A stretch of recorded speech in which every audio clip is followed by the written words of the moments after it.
샬롬, 주님의 이름으로 여러분들을 축복합니다. 오늘 로마서 강의 18번째 시간입니다. 오늘도 성경책과 그리고 필기 도구를 꺼내 놓으시고 우리 함께 사도 바울이 전하는 이 로마서의 주옥 같은 말씀들을 한 줄 한 줄 우리가 살펴보도록 하겠습니다. 날이 많이 추워졌는데 여러분 건강 유의하시고요. 또 이 팬데믹으로 집안에 머무르는 시간이 많으실 텐데 이 시간을 우리 로마서와 함께 정말 따뜻하게 그리고 우리 마음 가운데 주시는 은혜의 그 체험을 함께 나눌 수 있기를 바랍니다. 자, 오늘은 이 9절부터 우리 말씀을 살펴보도록 하겠는데요. 먼저 9절부터 11절까지의 말씀을 우리 함께 읽어보겠습니다.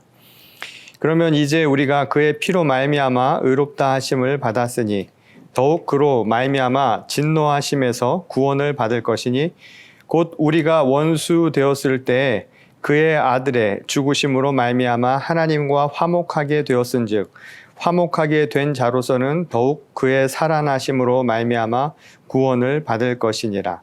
그뿐 아니라 이제 우리로 화목하게 하신 우리 주 예수 그리스도로 말미암아 하나님 안에서 또한 즐거워하느니라.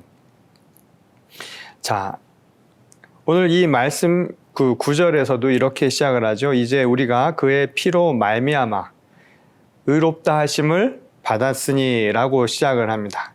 의롭다 하심을 받는다라고 하는 것은 우리가 칭의, justification이라고 하는 말로 우리 이미 여러 번 말씀에 대해서 이야기를 나누었는데 지금 계속해서 사도 바울은 의롭다함을 얻는 것이 어떻게 해서 이루어지는가에 대해서 이야기를 했죠. 우리가 이전까지는 이제 우리의 입장에서 본다면 우리는 하나님이 주시는 그 은총, 그 구원의 확증이라고 하는 것을 믿음으로 말미암아 나타나는 것이다. 곧 칭의라고 하는 것에 있어서 우리가 행하는 것은 바로 믿음이다라고 하는 것을 이야기를 했습니다. 자, 그런데 지금 이 이야기의 그 가장 근원적인 부분들을 다시 사도 바울이 얘기를 하는 거예요. 뭐냐면 우리가 의롭다함을 그럼 얻을 수 있다라는 것의 그 원인이 되는 것은 뭐겠느냐? 그것은 바로 그리스도의 피 흘리심, 보혈 때문이다 라고 본 것이죠. 더 정확하게 말하자면 하나님의 사랑이 곧 십자가의 사건, 그리스도의 보혈을 통해서 확증이 된 것을 우리가 믿는 믿음으로 말미암아 의롭다함을 얻게 되는 것이죠. 하지만 여하간 지금 사도 바울은 이걸 다르게 지금 또 표현을 하기를 그리스도의 보혈로 말미암아 우리가 의롭다함을 받았다라고 이야기를 합니다. 그리고 그로 인해서 어떤 결과가 나타나냐면 하나님과의 화목을 이루게 되었다라고 이야기를 합니다. 이 화목에 대한 이야기가 그래서 오늘 이 9절부터 11절까지 여러 번 우리 이 번역본에는 반복이 되는 것을 보게 됩니다. 화목을 얻었다라고 하는 것에 대해서 사도 바울은 단적으로 이렇게 이야기하죠. 하나님의 진노에서 벗어나게 된 것, 곧 구원을 얻게 된 것이다 라고 이야기를 합니다. 하나님의 진노라고 하는 것은 곧 하나님의 심판에 대한 이야기였죠. 우리가 이전에 이미 이야기한 것처럼 하나님의 진노가 나타나는 것은 곧 인간의 죄, 하나님으로부터 멀어짐으로 인해서 발생하는 이 하나님의 심판에 대한 이야기라는 것을 우리가 이미 살펴본 바가 있습니다. 우리가 이 화목을 통해서 얻을 수 있는 것은 그래서 사도 바울은 이 하나님과의 화목을 통해서 하나님의 진노로부터 벗어날 수 있는 구원을 얻게 되었다라고 본 것이죠. 그게 바로 우리가 즐거워해야 할 이유라고 사도 바울은 이야기를 한 겁니다. 그런데 여기서 화목이라는 이 말은 이 헬라어로 카탈라소라고 하는 단어를 사용을 했는데 이 말은 사실은 그 시장에서 교환을 할 때 쓰는 말이기도 했습니다. 무슨 말이냐면 교환, 등가 교환이라는 말이 있죠. 내가 무엇을 주면 그에 대한 대가로 내가 돌려받는 것, 이런 교환적인 관계를 사실은 뜻하는 말이에요. 그리고 또 이 말의 또 다른 의미가 지금 여기서 사용된 것은 atonement라는 영어 단어에 가까운 것이라 할 수 있는데 말하자면 대속이라고 할 수 있죠. 우리가 속죄, 구원을 얻었다라고 하는 말도 이 카탈라소라는 단어를 사용을 했다는 거예요. 사실 이 단어를 사용하면서 어쩌면 사도 바울은 이런 의도를 갖고 있지 않았을까 이런 생각이 저는 문득 들어요. 그건 뭐냐면 우리가 하나님으로부터 값없는 구원을 받았습니다. 그것으로 인해서 예수 그리스도의 보혈로 인해 우리가 하나님과 화목해질 수 있는, 다시 말해서 구원을 얻을 수 있는 기회를 얻게 된 것이라는 거예요. 그러면 우리는 그에 대해서 무엇을 내어줄 수 있을 것인가? 바로 이 이야기를 묻는 것이죠. 어쩌면 이 화목이라는 말 안에는 우리가 무엇을 행해야 하는가, 어떻게 살아야 되는가에 대한 질문도 담고 있는 말이라는 생각이 들어요.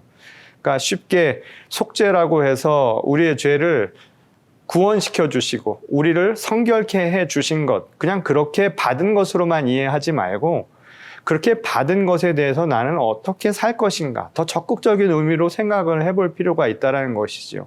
그러니 화목이라고 하는 것은 그저 하나님이 우리에게 주신 값없는 은혜를 받는 것에 그치는 게 아니라 나는 그럼 그 화목에 대해서 어떻게 응할 것인가, 나는 하나님의 구원의 그 은총을 받은 사람으로서 어떻게 살아갈 것인가에 대한 대답을 오늘 우리에게 지금 하고 있다.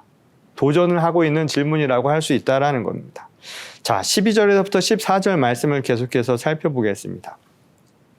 그러므로 한 사람으로 말미암아 죄가 세상에 들어오고 죄로 말미암아 사망이 들어왔나니 이와 같이 모든 사람이 죄를 지었으므로 사망이 모든 사람에게 이르렀느니라. 죄가 율법 있기 전에도 세상에 있었으나 율법이 없었을 때는 죄를 죄로 여기지 아니하였느니라. 그러나 아담으로부터 모세까지 아담의 범죄와 같은 죄를 짓지 아니한 자들까지도 사망이 왕노릇하였나니 아담은 오실 자의 모형이라. 참 이 로마서가 굉장히 흥미롭죠. 서신서이면서도 이 말 하나하나가 굉장히 은유적인 표현들도 많고요. 아주 문학적인 표현들이 많이 담겨져 있습니다. 이걸 통해서 우리 신앙의 원어들이죠. 그러니까 신앙의 언어들을 우리에게 아주 잘 표현해주고 있다는 것을 보게 되는데, 오늘 우리가 읽은 이 12절에서 14절 말씀도 이 죄와 관련돼서 또 구원과 관련돼서 아주 중요한 사건을 아주 짧게 표현을 하고 있어요. 문학적으로. 한 사람으로 말미암아 죄가 세상에 들어왔다 라는 말로 시작을 하죠. 이 한 사람은 누구를 의미할까요? 우리가 언뜻 떠오르는 이름이 있죠. 곧 창세기에 나오는 아담의 이야기입니다. 곧 아담의 범죄, 곧 에덴에서의 타락으로 인해서 추방되는 사건들을 우리가 떠올릴 수 있는 대목입니다. 아담이 행한 범죄라고 하는 것은 결국 하나님의 말씀에 대한 불순종이었죠. 하나님의 말씀을 지키지 않은 겁니다.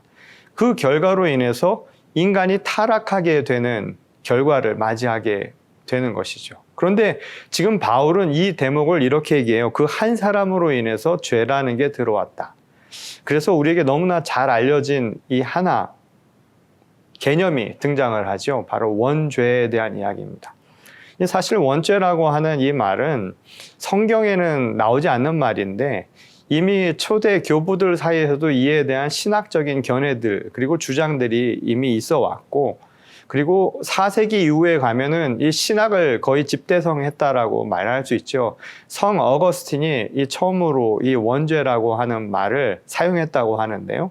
결국 이 원죄라고 하는 것은 인간이 가지고 있는 본질적인 성향, 본성에 대한 이야기라고 할 수 있는 부분입니다. 물론 원죄에 대해서는 아주 복잡한 신학적 개념들이 있긴 하지만 우리가 이 말을 여기서 쉽게 이해하려면 인간이 가지고 있는 한계적 특성이라고 우리가 생각을 해볼 수가 있을 거예요. 그런데 이 말이 흥미로운 게 한 사람으로 인해서 모두에게 이 죄가 전가가 되었다라고 이야기를 표현한 거예요. 아주 문학적인 표현이죠. 이 말은 우리가 살아가는 세상, 인류를 보는 사도 바울의 시각이라고 볼 수 있습니다. 그리고 실상 그것은 예수님의 가르침이기도 했어요. 요한복음 15장에 보면 너무나 잘 알려진 비유가 하나 나오죠. 바로 포도나무의 비유입니다. 그 포도나무의 비유는 나는 포도나무요 너희는 가지라고 이야기를 하면서 하나님이 나와 하나가 된 것처럼, 아버지와 내가 하나가 된 것처럼 그 포도나무의 가지로 함께 있으면 우리 모두가 하나가 될 수 있다라는 이 한 몸에 대한, 원바디에 대한 이야기를 하시죠. 이게 교회론의 아주 근간이 되는 말씀이 되는 비유인데, 지금 그 이야기를 우리가 떠올리면은 지금 사도 바울이 표현한 이 이야기도 쉽게 이해가 갈 겁니다. 무슨 말이냐면 예를 들어서 벌레가 나뭇잎 하나를 갉아먹어서 병충해가 들었다고 한번 생각을 해보세요. 그러면 결국 그것은 나무 전체가 병이 든 것이나 마찬가지죠. 하나가 병이 들어온 것이 결국은 나무 전체에 병든 것과 마찬가지라는 거예요. 이게 교회론, 그리고 우리 인류를 보는 기독교 신앙의 아주 독특한 이 관점이라는 겁니다. 이 저만 보더라도 그래요. 저는 사실 뭐 보기에는 멀쩡해 보이지만 이렇게 온갖 잔병 치레를 많이 하면서 컸는데 어릴 때부터 특히 저한테는 이렇게 따라다니는 병이 하나 있어요. 이 만성 두통 때문에 특히 편두통이라고 하죠. 아주 저는 그것 때문에 고통스러운 경험들을 정말 많이 했는데 아마 저처럼 이 병을 앓으시는 분들은 잘 아실 거예요. 남들에게 설명하기 어려운 이 고통을요. 근데 이 병이 뭐 병이라고 말하기도 그렇지만 이 통증이 오면 견디기 어렵고 약도 잘 통하지 않습니다. 근데 더 힘든 거는 병원에 가도 뭐 특별한 뭐 조처가 없어요. 그냥 그러고 마는 거죠. 그런데 이 병이 말하자면 이 통증이라고 하는 게 제 몸 안에 있으면 제 머리에 뭐 어느 곳에선가 그런 두통이 발생을 한단 말이에요. 그 편두통이. 그러면 결국 그 편두통은 저 전체가 아픈 거란 말이에요. 머리의 한 부분만이 아니라 사실은 그것으로 인해서 고통받는 것은 제 몸 전체가 되는 것이죠. 말하자면 인류라고 하는 몸 밖에 하나의 인간이 존재할 수 없다라는 것을 우리에게 이야기해 주는 거예요. 한 인간이 결국 인류의 대표를 지금 나타내는 것이다 라는 것을 볼 수 있다는 것이죠.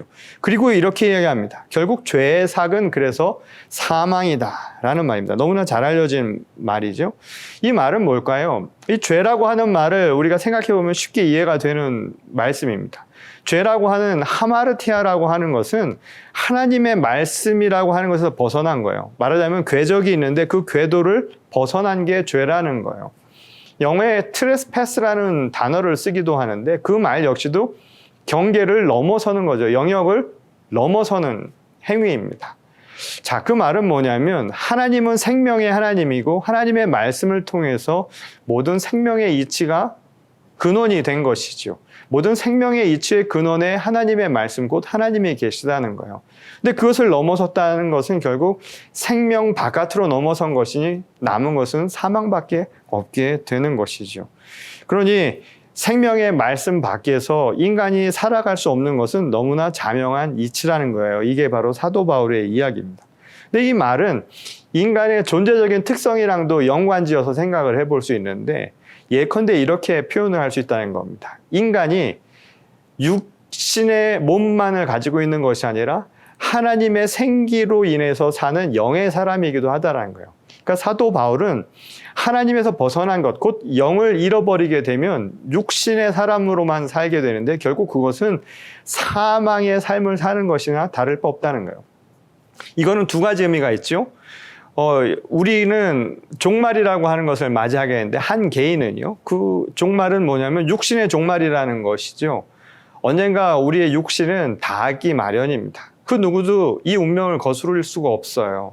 그러니까 육신의 사망은 분명히 존재한다라는 거예요. 그런 의미에서 사망의 존재, 우리는 사망을 안고 살아가는 사람들이라는 거예요. 만약 그것만 생각하고 살아간다면 그래서 사망이 왕노릇하는 모습이 될 수밖에 없다라고 사도 바울은 표현을 한 것이죠.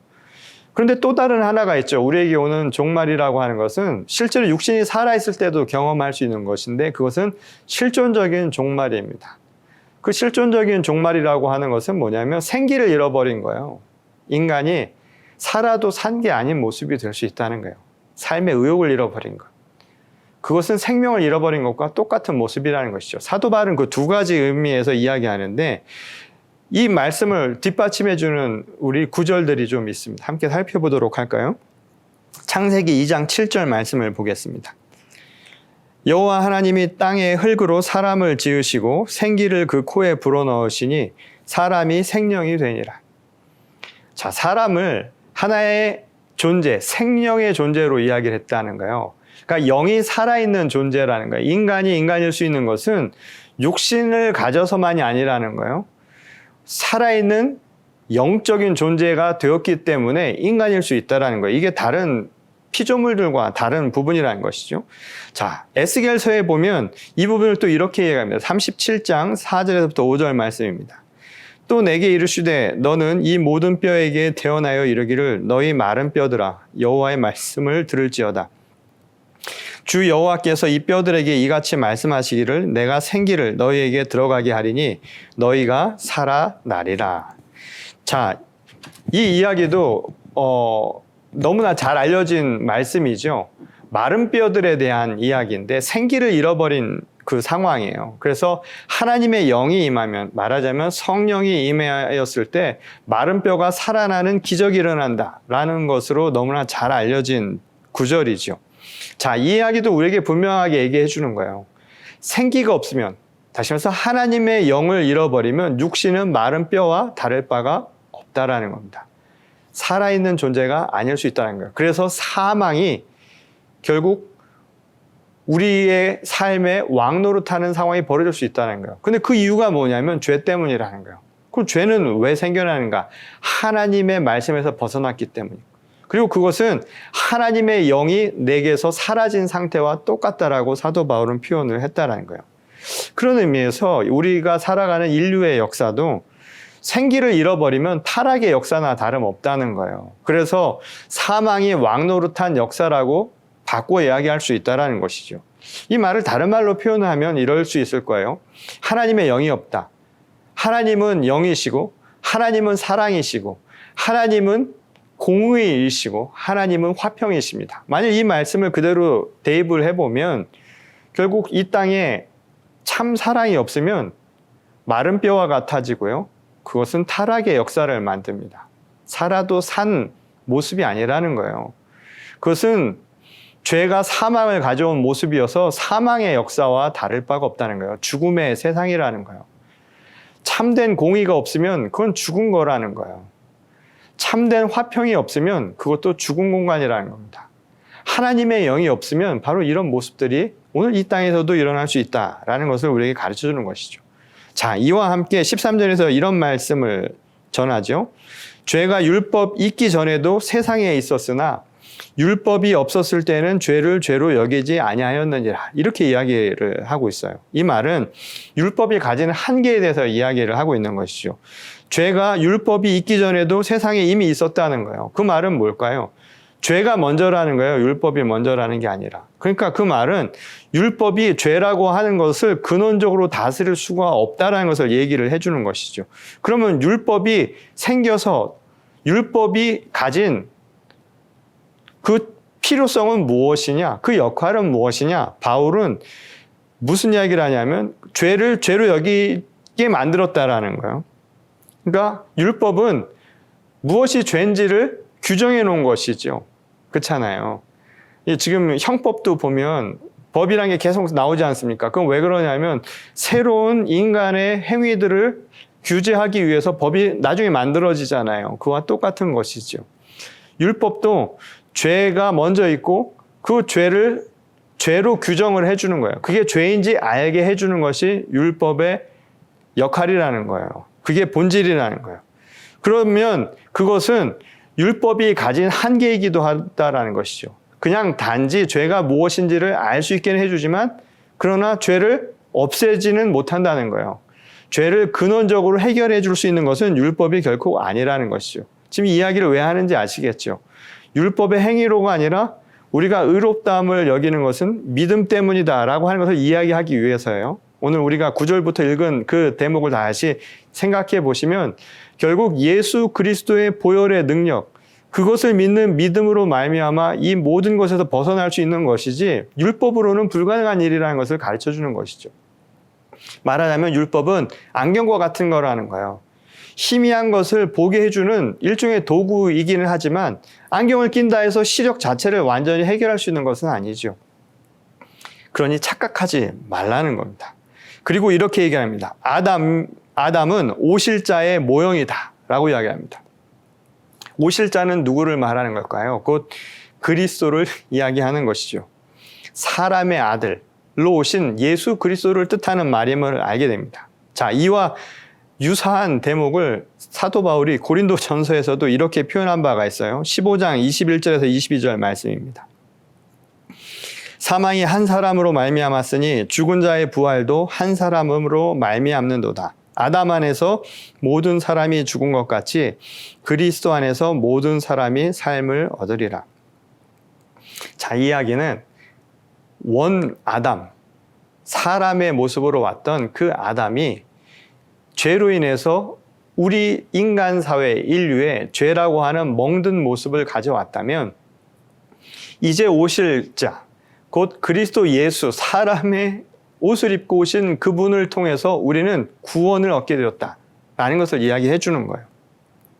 한 사람으로 인해서 인류가 구원을 얻은 죄가 발생을 한 것처럼 한 사람으로 인해서 우리의 죄가 완전한 구원을 얻게 된다라는 의미입니다. 자, 이 이야기는 우리에게 아주 중요한 사실을 가르쳐 주죠. 첫 아담은 그런 의미에서 이 원래 아담이라는 말이 흙을 빚어서 만들었다 할 때 그 흙이 아담이라는 같은 의미예요. 이 원어로 보면 결국 첫 사람은 땅의 사람이라는 거예요. 흙의 사람이죠. 이 또 다른 사람은 곧 하나님이 보내신 하늘의 사람, 영의 사람을 뜻하는 것이죠. 결국 우리에게 어떻게 살아갈 것인가에 대한 이야기를 다시 한번 가르쳐주는 대목이라고 할 수 있습니다. 여러분, 하늘의 사람, 영의 사람인가? 아니면 흙의 사람으로 우리가 세상을 살아갈 것인가? 한 사람으로 인해서 세상이 병이 들고 멍이 들었지만 한 사람으로 인해서 우리는 죄에서 구원을 얻게 되었습니다. 오늘 우리들의 삶도 마찬가지예요. 화목하게 하나님과 살아가는 것. 그래서 우리에게 묻는 것이잖아요. 그러면 너희는 어떻게 살 것인가? 오늘 사도 바울은 우리에게 도전적인 질문을 던집니다. 하늘의 사람으로 사는 것. 오늘 살아있는 생명을 가진 사람으로 살아가는 것. 하나님의 말씀 안에서 살아갈 때 이 세상이 타락한 세상이 아니라 정말 신명나는 세상, 그래서 즐거운 세상을 살아갈 수 있다는 거예요. 여러분들은 어떤 세상을 꿈꾸시나요? 그리고 우리가 물려주어야 할, 우리 자손들에게 물려주어야 할 세상은 어떤 세상이 되기를 원하십니까? 바라기는 우리 한 사람이 하늘의 영을 따라서 정말 구원의 삶을 살아가면서 이 땅을 구원의 세상으로 만들어갈 수 있기를 바랍니다. 세상이 무엇을 해주리라고 기대하거나 나 아닌 누군가가 무엇을 해야 한다라고 생각하기 이전에 내가 오늘 행함으로써 오늘 세상이 바뀔 수 있다는 그 믿음, 이게 바로 하늘의 영의 사람이 갖는 시선이라는 거예요. 오늘 이 시선으로 우리에게 주어진 이 땅을 하나님의 나라가 임하는 아주 복된 삶으로 변화시킬 수 있는 저와 여러분 모두가 될 수 있기를 주님의 이름으로 간절히 축원합니다. 우리 다 같이 기도하시겠습니다. 하나님, 오늘 우리에게 주신 주님의 뜻을 다시 한번 헤아리며 살아있는 생명으로서의 삶을 선택하며 살아갈 수 있는 주의 거룩한 교회와 성도가 되게 하여 주시옵소서. 죄의 굴레에서 벗어나 하나님과 화목을 유지할 수 있는 삶을 살아갈 수 있도록 주께서 우리의 마음을 변화시켜 주시옵소서. 우리의 시선을 변화시켜서 오늘 이 시대를 하나님의 생기를 안고 살아갈 수 있는 주의 거룩한 교회와 성도가 되게 하실 줄 믿사오며 거룩하신 예수님의 이름으로 기도드렸습니다. 아멘. 자, 이번 한 주도 주님과 함께 기뻐하시며 또 하나님의 영을 안고 이 땅에 기쁨과 소망과 즐거움을 함께 나누는 우리 모두가 될 수 있기를 바랍니다. 그럼 우리 다음 주에 다시 찾아뵙도록 하겠습니다.